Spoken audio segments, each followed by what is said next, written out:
हनुमानगढ़ की बहादुरा तहसील के अध्यक्ष जयवीर सरेवा के साथ हमारा समाचार की टीम ने की खास मुलाकात। जयवीर सरेवा ने कहा कि बहादुरा तहसील में 40 गौशाला का करते हैं निरीक्षण। अगर कोई भी समस्या आती है तो समस्या का समाधान भी करवाते हैं। जयवीर सरेवा ने बताया कि बहादुरा शहर व ग्रामीण क्षेत्र में पत्रकारिता करके गरीब लोगों की आवाज भी उठाई है। जयवीर सरेवा ने यह भी बताया कि राजस्थान के मुख्यमंत्री भजनलाल शर्मा से मिलकर गौशाला के अनुदान को लेकर की जाएगी बातचीत। वहीं हमारा समाचार के वरिष्ठ संवाददाता सुनील कुमार ने बहादुरा तहसील के अध्यक्ष जयवीर सरेवा से गौशाला में विकास कार्य को लेकर की विशेष चर्चा। देखिए ग्राउंड रिपोर्ट। नमस्कार आप दोनों को, आप बहादुरा में आए, आपका बहुत बहुत धन्यवाद। तो सर, सबसे पहले तो मैं आपका पूरा नाम जानना चाहूंगा, आप पूरा परिचय सर। मेरा नाम जयवीर सरेवा है। हाँ जी। मेरा गांव डोबी है। हाँ जी। बहादुरा रेजिडेंस है, कई सालों से बहादुरा रह रहे हैं। हाँ जी। और गौ सेवा में लगे हुए हैं। तो सर, बहादुरा तहसील की बड़ी जिम्मेदारी दी है बिल्कुल आपको, किस प्रकार निभाई जा रही है? 2 साल कार्यकाल भी हो चुका है और दोबारा भी बड़ा मान सम्मान बख्श दिया है, बिल्कुल कमेटी के सदस्यों ने आपको चुन दिया है।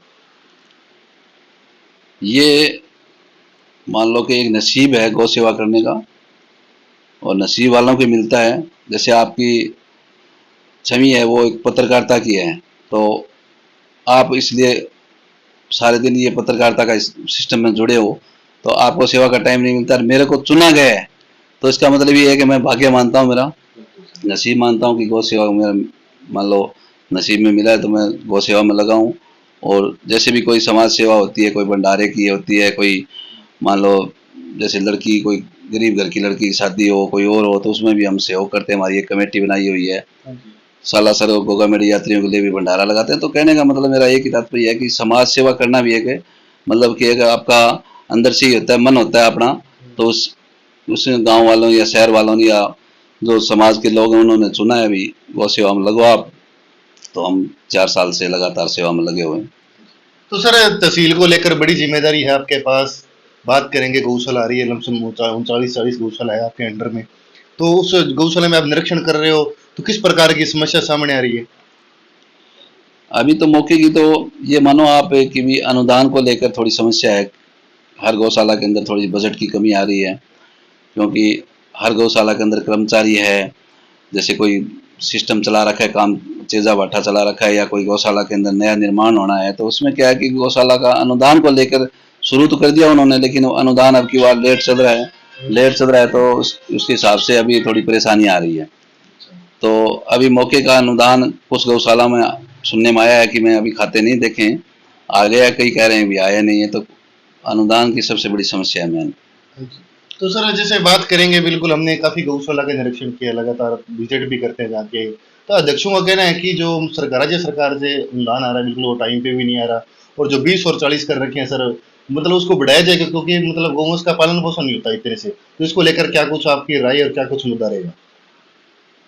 मेरा तो यही निवेदन रहेगा सरकार से भी, हमें इस मुद्दे को उठाएंगे कि भी ये गौशाला में जो छोटे बच्चे हैं जो 20-22 रुपए के रखे हैं, या 40 रुपए बड़ी गाय के, या मान लो जो गौ माता के लिए कर रखे हैं, उनमें क्या है कि हमारी पूर्ति नहीं हो पाती है। तो उसके लिए हमें सरकार से मांग करेंगे। अभी हमने 11 तारीख की मीटिंग थी, उसमें भी हमने प्रस्ताव लिया है कि भी 1-2 दिन में टाइम निकाल के इसका विवरण बना के, लेटर वगैरह बना के हम जयपुर जाएंगे, कलेक्टर साहब को भी देंगे, बहादुरा एसडीएम को भी देंगे, सबको दे के ये सरकार तक ये बात पहुंचाने की कोशिश करेंगे। तो हमारी मांग पूरी पीछे भी की थी सरकार, जो कांग्रेस सरकार ने भी की थी, लेकिन अभी हमें आशा है और ये मांग पूरी हो जाए तो हमारी गौशालाएं बढ़िया तरीके से चलने लगे। तो सर, जैसे गौशाला के अध्यक्ष हैं, वो किस प्रकार कार्य कर रहे हैं गौशाला के अंदर, किस प्रकार वो भूमिका निभा रहे हैं? अभी मौके की गौशाला में लगभग ठीक चल रहा है। कोई गौशाला में जैसे कोई थोड़ा बहुत उतार चढ़ाव आता ही है, किसी प्रकार से कोई आपस में अनबन हो जाती है, या कोई, तो हमारी कमेटी तहसील इकाई है जो साथ में जाके उनके कोई भी सिस्टम होता है तो उनको हम सुलझा देते हैं।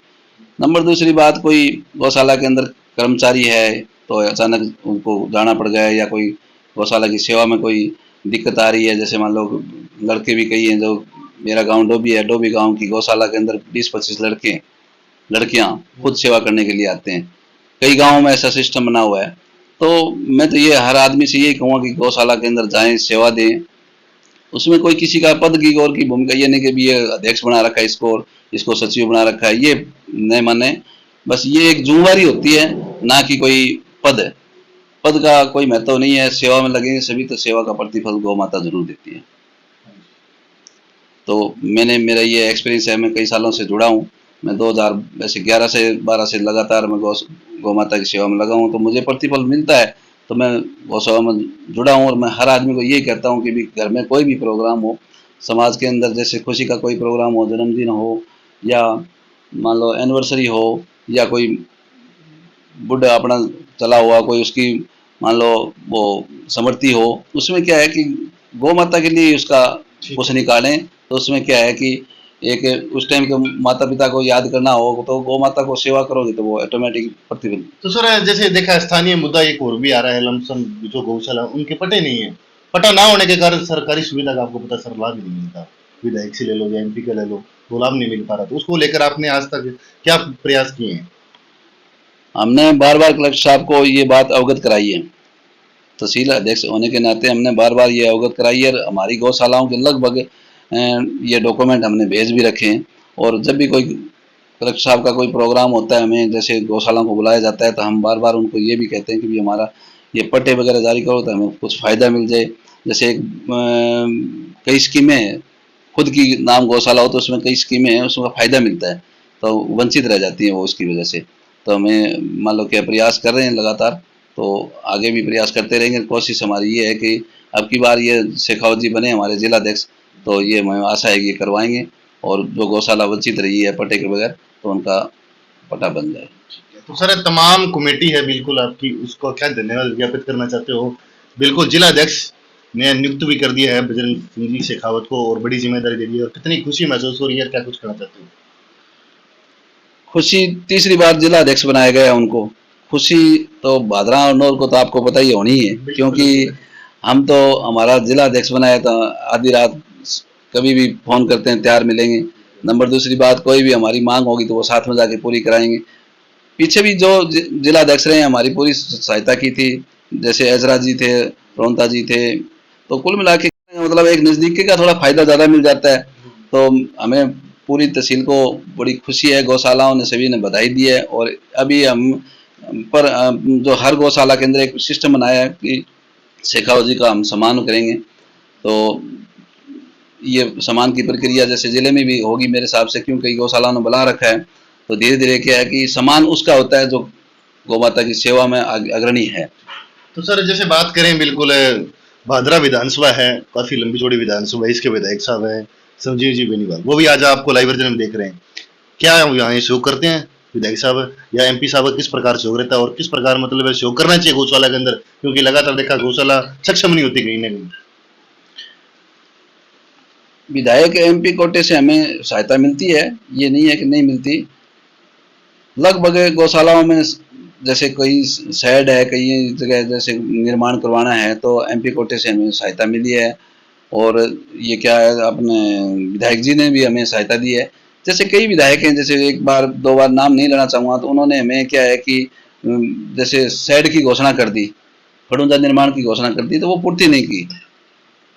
उसमें हमें उनसे खेद है कि भी वो इस बात पे ध्यान दें। आगे आप हमें राय दे दें कि भी इसी तरीके से आप अभी नवनियुक्त विधायक हैं संजीव जी बेनीवाल, उनसे मिलकर आप इसका मान लो निराकरण कर लें।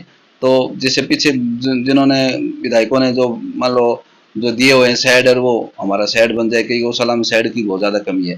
तो विधायकों से भी मेरा निवेदन है, एमपी साहब से भी निवेदन है कि हमारी सहायता करते रहें। और पीछे किया आपने, आपका बहुत बहुत धन्यवाद। तो सर हमारा समाचार को 5-7 मिनट टाइम दिए है, धन्यवाद आपका बहुत बहुत।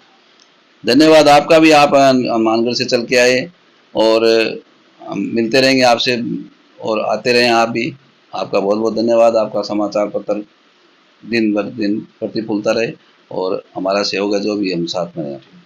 ये थे हमारे साथ जो भादरा तहसील है, बिल्कुल तहसील अध्यक्ष हैं। बिल्कुल एक ही दावा, एक ही वादा है कि लगातार जो भादरा तहसील की जितनी गौशाला है बिल्कुल उनका निरीक्षण भी किया जाता है, लगातार उनकी जो समस्या है उनकी आवाज भी उठाई जाती है। बिल्कुल तहसील अध्यक्ष का एक दावा है कि हम सीधा बिल्कुल सीएम साहब से मिलेंगे अनुदान को लेकर, जो गौशाला के अंदर अनुदान है बिल्कुल उसको टाइम पे दिया जाए। जो 20 और 40 कर रखा है, छोटे का 20 और बड़े का 40 है, इसको कलमसम बढ़ाया जाए ताकि गौवंश की रेख देख अच्छे तरीके से की जा सके। सबसे बड़ी समस्या आती है बिल्कुल है गौशाला के पट्टे नहीं है, तो उस पट्टे का बिल्कुल ये प्रयास करेंगे, कलेक्टर साहब के पास जा रहे भी है लगातार। तब तक जुड़े रहे हमारा समाचार के साथ, कैमरा सुगी बनवारी के साथ सुनील कुमार की रिपोर्ट।